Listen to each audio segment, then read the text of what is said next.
الحمد لله وكفى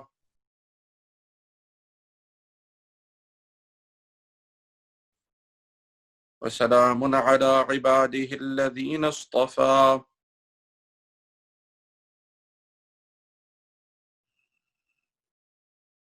أما بعد فأعوذ بالله من الشيطان الرجيم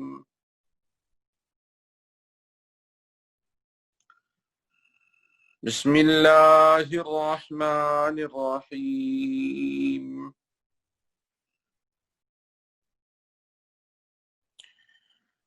ولكل وجهة هو موليها فاستبقوا الخيرات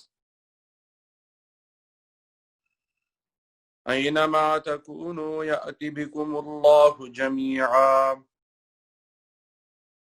إن الله على كل شيء قدير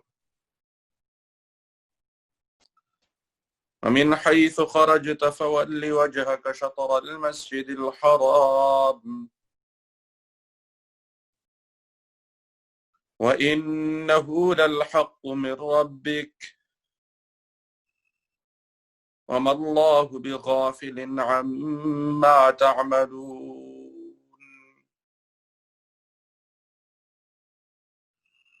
صدق الله العظيم.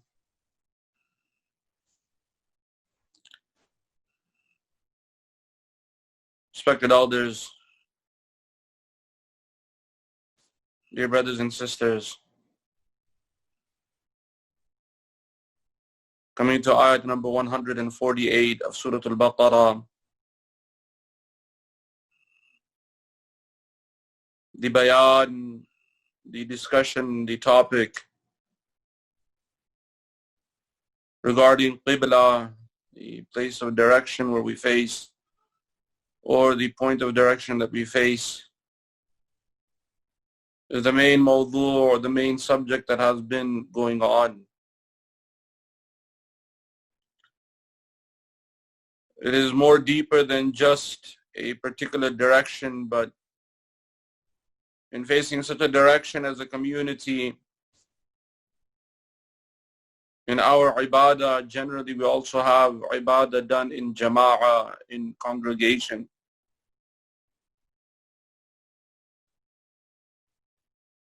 And in that congregation, there is one imam who leads the salah,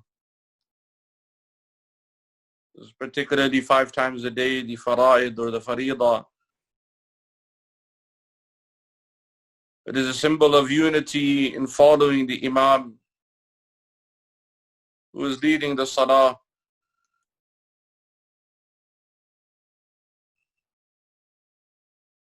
And this system of imam and muqtadi, of someone leading the salah and the person praying behind, or the follower, in this system there are particular qualities that are required for the imam to have,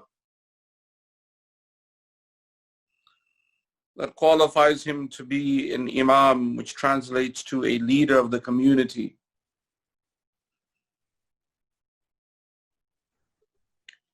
There are a few elements related to this system.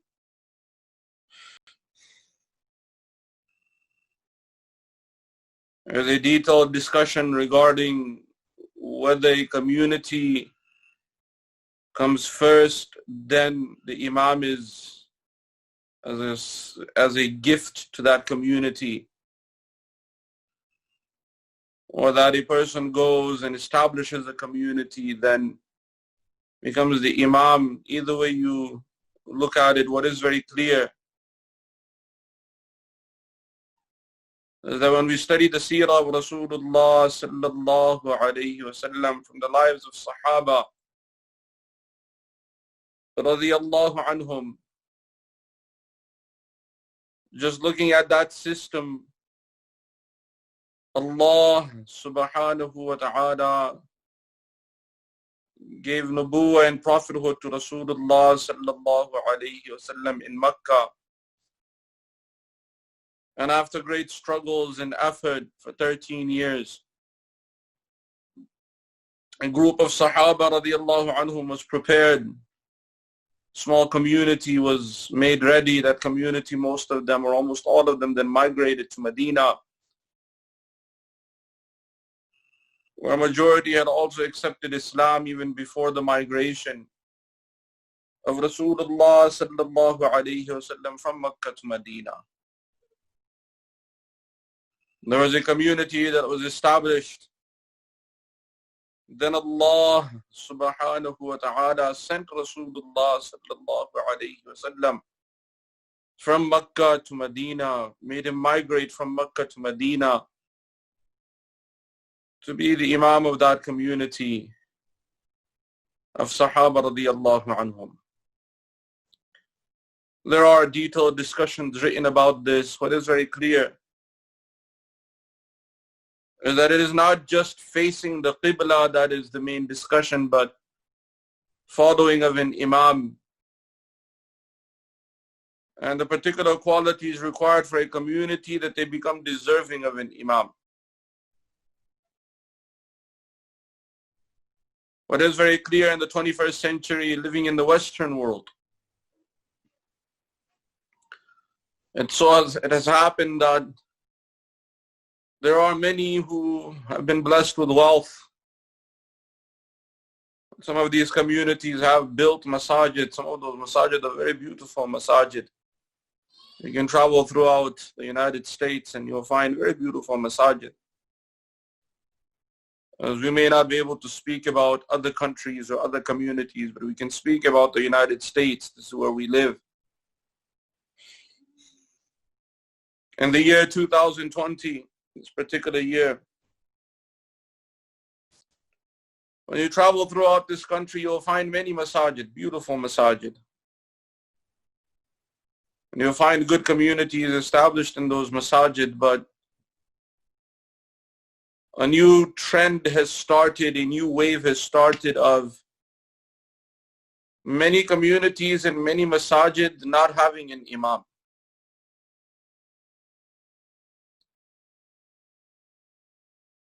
And unfortunately, you find that there are many ai*imma, there are many ulama and huffaz, and though there are a small number, but many have either opted to open their own institutions or their own masajid, or many have just left the field of trying to be an imam. They have sought out other means of livelihood and moved on. It is a very unfortunate trend, because before you used to have that communities, even with small masajid, would have an established imam for many, many years. There are still many communities that have that system. But the imam is also part of the community for a prolonged period of time.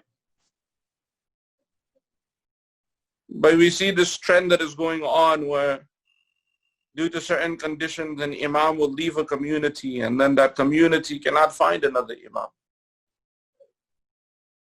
And sometimes for a long time, they don't have an imam, and it becomes very detrimental to that community, especially to the youth that grow up in those kind of communities. They often at time do not have someone in their lives as a guide or a teacher to teach them. So this is an unfortunate reality of the system that we're living in. Whatever the reason may be, whatever the cause may be, what is very clear is that the result of this we are seeing, where many, many youth in the next generation have a lot of doubts about their deen or know very little about their deen of Islam. Many whose even parents maybe even be involved in the masajid end up going on a path or a direction that is far away from the deen of Islam. And this is the unfortunate result of not having an established imam for a prolonged period of time. In many communities you'll find this. Those communities that do not have an established imam, often at times they will try and, as far as the daily salawat, they'll just take any brother that shows up and amongst themselves will find someone to just lead the salah. Or the Jum'ah, they'll have a roster system. Someone will come one week, another one will come another week. They try and get the basics done. But the benefit of having the Imam as a leader, someone to follow, those kind of communities, unfortunately, in the 21st century, many are deprived of this blessing. So that is why the ulama and the scholars have written extensively about the Imam being a gift given to a community when that community is eligible or able to have an Imam. And this is what this ayat, also ayat number 148. Allah subhanahu wa ta'ala tells us, وَلِكُلِّ وِجْهَةٌ هُوَ مُوَلِّيهَا. For every nation, they had their own direction, which they used to face or they would turn to. So facing the Qibla, the Kaaba, Baytullah, a much deeper meaning here is the following of the deen, the establishment of the deen in the lives of the community. Allah subhanahu wa ta'ala then tells us, فَاسْتَبِقُوا الْخَيْرَاتِ. Then hasten and race towards al-khayrat, all good deeds.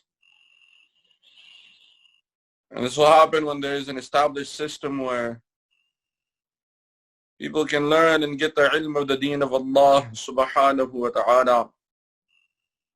And with that ilm, people will know, or the community will know, and the Muslim ummah will know and understand what is al-khayrat, what is the good deeds.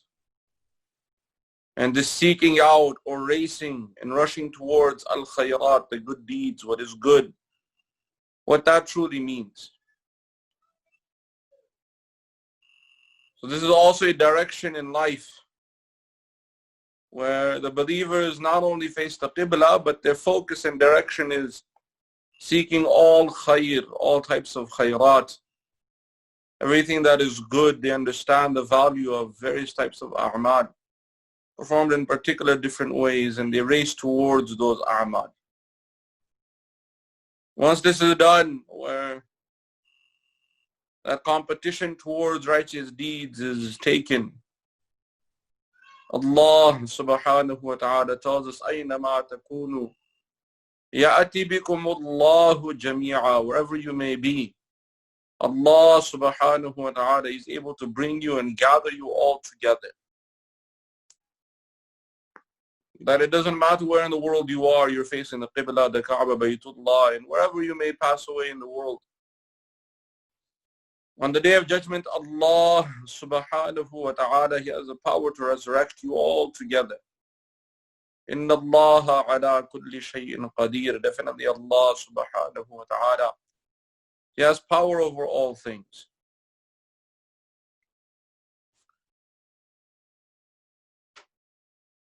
There was a discussion about the effect of the ayat of the Quran. A certain ayat or certain jumla, certain sentences, they have a particular effect even in our lives. They can be recited to get a particular effect. This Quran has been sent as a cure and a mercy for the believers. وَنَنَزِّلُ مِنَ الْقُرْآنِ مَا هُوَ شِفَاءٌ وَرَحْمَةٌ لِلْمُؤْمِنِينَ. It is a cure to the problems that we believers sometimes may face in our lives. It is a mercy for the believers as well. Ayat number 148, particularly the second to last jumla, the second to last ayah to the ending of this ayah. Allah subhanahu wa ta'ala tells us, أَيْنَمَا تَكُونُوا, wherever you may be, يَأْتِ بِكُمُ اللَّهُ جَمِيعًا. Allah subhanahu wa ta'ala is able to gather you. إِنَّ اللَّهَ عَلَى كُلِّ شَيْءٍ قَدِيرٌ. Definitely Allah subhanahu wa ta'ala has power over all things. This ayah is very unique, this part of the ayah. It is very effective if someone has lost a loved one in the sense of that person being kidnapped from the family. If the family recites this ayah with that niyyah that Allah subhanahu wa ta'ala has the power to gather us back and to bring back that member of our family who has been lost or who has been kidnapped, or that Allah subhanahu wa ta'ala has the power to bring them back safely, we have found that this is very, very effective. In some cases, those people have been found and they have been brought back safely back to the family. Again, it should be recited with yaqeen, with conviction that Allah subhanahu wa ta'ala, He has this power. And in case someone is lost, so that person can be found or brought back. There has also been a discussion or an effect that was used where it was not just for individuals that may be lost. If a person has lost any item, important item, and they recite this portion with yaqeen, أَيْنَمَا تَكُونُوا يَأْتِ بِكُمُ اللَّهُ جَمِيعًا, with this niyyah, with this intention, that item which I have lost, wherever it may be, Allah subhanahu wa ta'ala has the power to bring it back, to give it back to me. So it has also been found to be very effective in this also. Ayat number 148, the second to last jumla. We have found that this is very, very effective. This is one of the mashayikh and the ulama, they've given this effect of this ayah. Again, I want to make it clear that this is not taken from some hadith of Rasulullah sallallahu alaihi wasallam. This is not taken from any particular text, but the effect that the ulama have found of the ayat of the Quran. The ayat of the Quran were used in a particular way. And this is not just limited to some ayat. You can find this in various ahadith about various surahs, about various ayat, very, very effective in various conditions, in various situations. So this has been the experience of the ulama, those who have attachment with the Quran, those who recite the Quran on a daily basis. So they have found that these ayat have certain effects, and this is the effect of this particular portion of this ayah. Not the whole ayah, but this particular portion of this ayah. So Allah subhanahu wa ta'ala, He tells us, أَيْنَمَا تَكُونُوا, wherever you may be, يَأْتِ بِكُمُ اللَّهُ جَمِيعًا, Allah subhanahu wa ta'ala, He can bring you and gather you all together.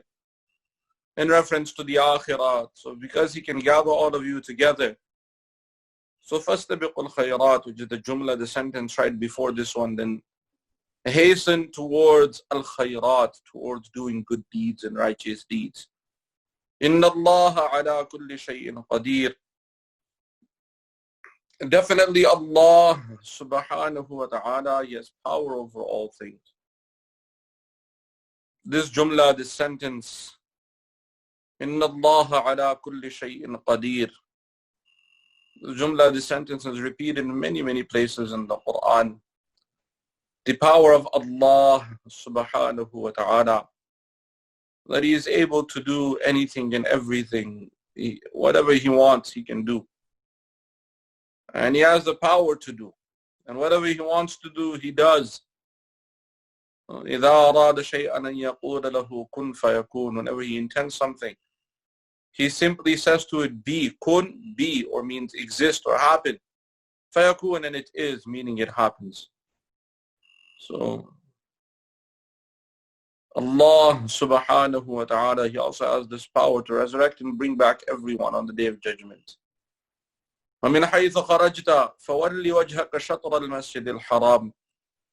And wherever you may be, ayat number 149, Allah subhanahu wa ta'ala again repeats this hukum. وَمِنْ حَيْثَ خَرَجْتَ, wherever you might be, wherever you may go out, and wherever you might be, فَوَلِّ وَجْهَكَ شَطْرَ الْمَسْجِدِ الْحَرَامِ. Then turn your face to the shatr of Masjid al-Haram, or the direction of the Masjid al-Haram. And we went over the shatr up to that 14-degree radius of the Kaaba, the Baytullah, the shatr of Masjid al-Haram. وَإِنَّهُ لَلْحَقُّ مِنْ رَبِّكَ, and definitely this is the truth from your Rabb. وَمَا اللَّهُ بِغَافِلٍ عَمَّا تَعْمَلُونَ, and Allah subhanahu wa ta'ala, He's not heedless of your actions. You don't think He doesn't know what type of a'mal you may be performing or where you may be facing. There's also an indication in this portion that وَمَا اللَّهُ بِغَافِلٍ عَمَّا تَعْمَلُونَ, that Allah subhanahu wa ta'ala is not heedless of your actions. That in case in a scenario where someone does not know which way is the Kaaba Baytullah, the person must make every estimate and every effort to figure out the exact direction. And then with that best estimation, if they pray the salah, and after that they're informed that no, that wasn't the Kaaba, that wasn't the direction of the Qibla, you were facing the wrong way. If they're told after that, then they do not have to repeat their salah because they made the best estimation. Allah subhanahu wa ta'ala, He's not heedless of your actions. It's not that He didn't know what your intention was, or it's not that He did not know what you were intending. So you made your best estimation, you have completed your salah. And that is what is required of us, that we are to make a best estimation, make a genuine effort to figure out the exact direction. Nowadays with the phones and the help of the internet, we're able to find the exact direction. In the past, people would have to look at the sun and figure it out, or figure out exactly their exact location, and do different calculations as to the exact location of the Kaaba, of the Qibla. And nowadays, with the help of this technology, we're able to get the exact location. So Allah subhanahu wa ta'ala, He tells us, and Allah subhanahu wa ta'ala, He's not heedless of your actions. And it's not that He doesn't know that you made a genuine effort to figure out the exact direction of the Qibla. وَمِنْ حَيْثُ خَرَجْتَ فَوَلِّ وَجْهَكَ شَطْرَ الْمَسْجِدِ الْحَرَامِ, coming to ayat number 150. Allah subhanahu wa ta'ala reiterates this fact and repeats the hukum again, wherever you may be. فَوَلِّ وَجْهَكَ شَطْرَ الْمَسْجِدِ الْحَرَامِ, turn your face to the shatr of Masjid al-Haram. وَحَيْثَ مَا كُنْتُمْ فَوَلُّوا وُجُوهَكُمْ شَطْرَ, and wherever you may be, make sure that you face the shatr of Masjid al-Haram, or turn and face the shatr of Masjid al-Haram. This is your Qibla. لِأَلَّا يَكُونَ لِلنَّاسِ عَلَيْكُمْ حُجَّةٌ, so that there may be no excuse of the people against you. The people may have no argument against you. And there's a profound statement, because in the previous scriptures and the previous revelations, it was mentioned that the last Nabi, Rasulullah sallallahu alayhi wasallam, and his ummah, the ummah al-Muslimah, that they would face the shatr of Masjid al-Haram in their ibadah. This would be the main direction of their ibadah. Facing this direction particularly for the salah, and generally for other ibadat as well. Particularly in salah, we must face, this is a condition of salah. If you know the direction of the Qibla and you don't face that, so your salah is not complete. So we have to face this direction. So particularly for salah. And again, in general for other ibadat as well.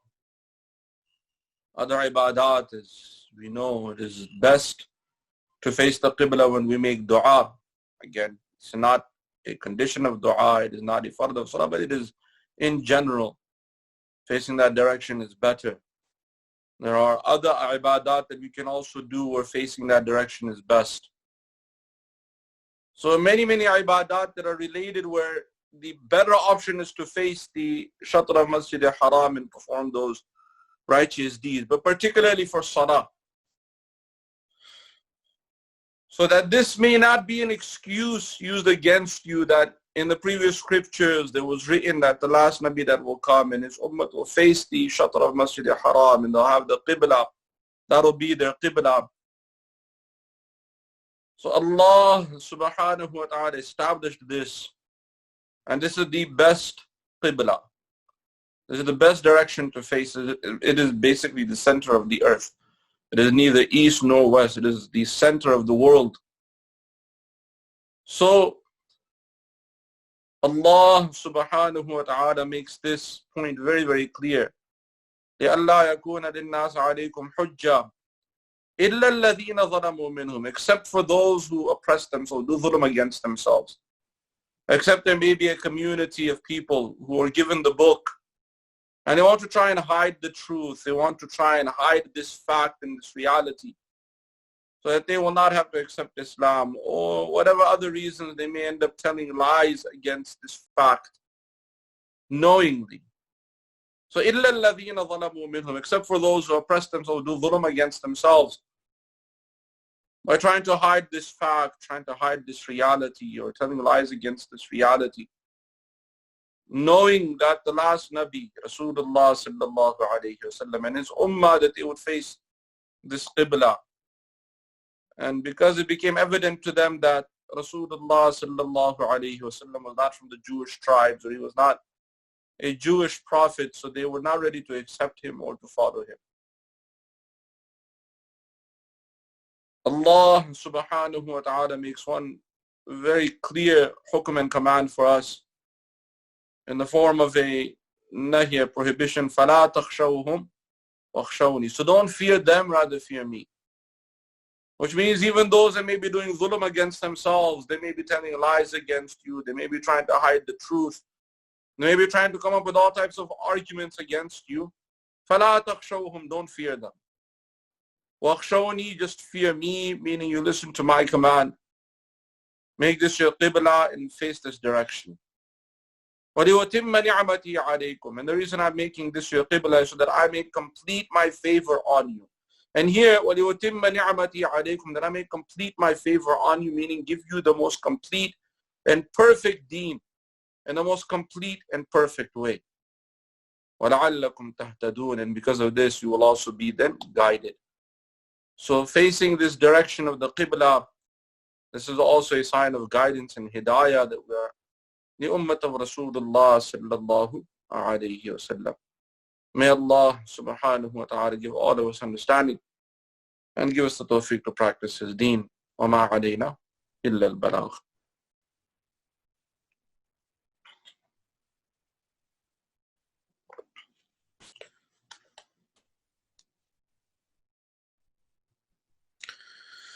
نحمده ونصلي على رسوله الكريم أما بعد.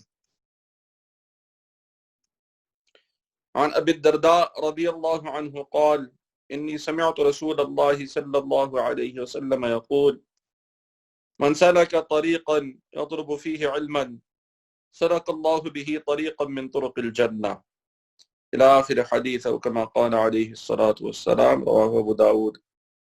This hadith is in Abu Dawood. Sayyidina Abu Darda radiyallahu anhu, he narrates that I heard Rasulullah sallallahu alayhi wa sallam saying, Man salaka tariqan yatlubu fihi ilman, whosoever travels a path seeking knowledge, meaning the knowledge of deen, salaka Allahu bihi tariqan min turuq al-jannah, Allah subhanahu wa ta'ala will enable this person to travel on the best path, or a path from the many paths of paradise. We were going over the sifat and qualities of the student of knowledge, talib ilm, or the student of the ilm of deen, particularly the student of Quran and Sunnah, and we were going over the sifat and qualities of the student of Quran and Sunnah through the story mentioned in Surat al-Kahf regarding Sayyidina Musa alayhi salam and his meeting with Khidr alayhi salam. We went over quite a few qualities. Coming to the next quality, Sayyidina Musa alayhi salam, when he was evident and made clear to him that you do not have the most knowledge in the world, there are those that have more knowledge than you. So Sayyidina Musa alayhi salam was directed to meet Khidr alayhi salam. There is a narration that this was towards, or closer towards the end of the life of Sayyidina Musa alayhi salam, and he met Khidr alayhi salam. When Sayyidina Musa alayhi salam, he came back, he retraced his steps. When he heard that there was an amazing incident happened to the fish, and it, water touched it, it came to life, and it made a pathway through the water or the ocean and went down. And Sayyidina Musa alayhi salam told his student that this is where we were supposed to go, and they came back and they met Khidr alayhi salam. Allah subhanahu wa ta'ala mentions in the Quran, وَوَجَدَا عَبْدًا مِّنْ عِبَادِنَا آتَيْنَاهُ رَحْمَةً مِّنْ عِنْدِنَا وَعَلَّمْنَاهُ مِنْ لَدُنَّا عِلْمًا. They met one of our servants they met a servant of ours from our servants. آتَيْنَاهُ رَحْمَةً مِّنْ عِنْدِنَا. We had given very special mercy from our side to this servant of ours. وَعَلَّمْنَاهُ مِنْ لَدُنَّا عِلْمًا. And we gave him very, very special ilm laduni from our side. The name of this abd of Allah subhanahu wa ta'ala is mentioned in the ahadith of Rasulullah sallallahu alayhi wa sallam. His name was Khidr alayhi salam.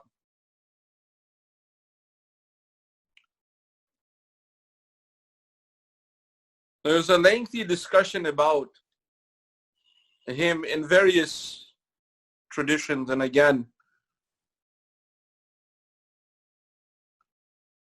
it may be best to go over some of those traditions. The rate of tafsir we are going, we don't know how long it will take for us to get to Surat al-Kahf. So I will mention some of those traditions about him. It is mentioned in the ahadith that the reason he was given this name, Khidr, or Al-Khadir. Al-Khadir in Arabic, Khidr or Al-Khadir in Arabic it is a term that is used in Aramaic, like both in Arabic and in Hebrew and in the language that both are derived from. We have Khidr, which is an Arabic term, and Al-Khadir also, which is Arabic but also Hebrew term. It means green or greenery. It literally translates to the color green. Okay? The literal translation, Khidr or Khadar or Khadir, is greenery or something that is green or the green. And why was he called this? Why did he have this? This is a title. This is not a literal name. This is a title. We have to understand that certain individuals, based on their status, Allah subhanahu wa ta'ala made them famous with their titles, not their names. For example, Rasulullah sallallahu alayhi wa sallam. We say Rasulullah sallallahu alayhi wa sallam. This was a title that he was given. The same with Sayyidina Abu Bakr as-Siddiq radiyallahu anhu. And there are so many Sahaba where they're known by their title. Sayyidina Abu Hurairah radiyallahu anhu. And many others. And many great individuals in history where they were known with their titles. So Khidr alayhi salam also, his title is known. His story is unique. And it is that he was traveling and he went to one island. The island was completely dead. It was one of those islands that had died out. And just turned into like a desert type or a beach, open completely. There was nothing there but sand. Some narrations mentioned that it died out because there was a locust or something came and ate away everything. It completely died out. The whole island was dead.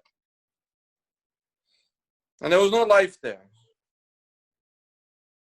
So Khidr alayhi salam, when he was going through that island, he sat in that island, and for some moments sitting there, he did the dhikr of Allah subhanahu wa ta'ala. By spending some time there, not very long, just few moments of time, and he was doing the dhikr of Allah subhanahu wa ta'ala, whatever dhikr he was doing, whatever dua he was doing. It was so effective and so powerful that the whole island came to life. And it came to such a level of life where everything became green. The trees came back to life, all the plants, everything became green. And we know that greenery is like a sign of the time of spring and summer, where greenery is a symbol of everything being healthy and coming back to life. So he was given this title of the one who made this island green, meaning brought it because of his effective dua and dhikr in connection with Allah subhanahu wa ta'ala, that whole island came to life.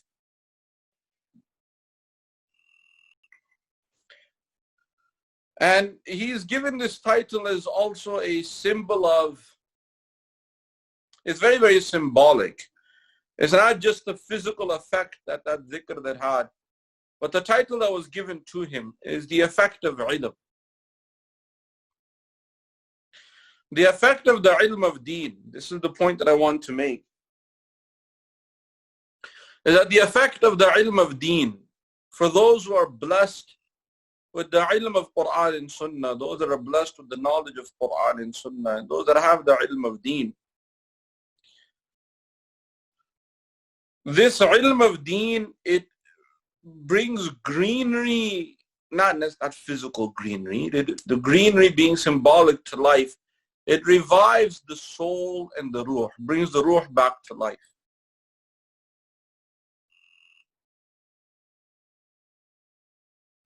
And this is very, very important to understand. Because we have many people in this world that have a life, but they're not living in the sense of being literally alive. And there are many people that are seeking out that kind of life. They don't realize that in that life there is no real life. There's no real happiness. Everybody's trying to find that happiness. Whereas when it comes to the ilm of deen, even those who are sincere scholars, and many of them, they don't have much fame, they don't look for fame, but you find in the lives of the sincere scholars and the ulama of deen, you'll find life. And it's such a beautiful life. It's like a life worth living. They have a purpose, a maqsad, a very beautiful life. And you can see that life in their life. You can see it, that the ruh is alive, the kind of happiness that is there, the sakina, the tranquility, the blessings, the effect that ilm has, the kind of effect it has in their lives. It's like beautiful greenery. Just like in the springtime, one wants to go outside and stand outside in the beautiful greenery, in the grass, in the trees, looking at the beautiful flowers. So similarly, in the life of the ulama and awliya and atqiya, those that are real righteous people, those who are seeking the pleasure of Allah subhanahu wa ta'ala also seek out their company, the company of these righteous people, because there's happiness in that life. It's like that greenery. But for those that don't have the ilm of deen and don't really have that effect where that ilm of deen has effect in their lives, so they're like dead in the spiritual sense. And we know in the time of fall and in the time of winter, there's no real joy in standing outside. There's no real joy in even going to the parks. People go to the park in the spring, in the summer. Except in America or some other countries where everybody's running to the beach, or there's no greenery, they're dead people. but in general, those that have some sense and are looking for the beauty of life, they go to the parks, they go to the beautiful places to enjoy the greenery and the beauty. But you don't do that in the fall and the winter, because there's no greenery, there's no beauty.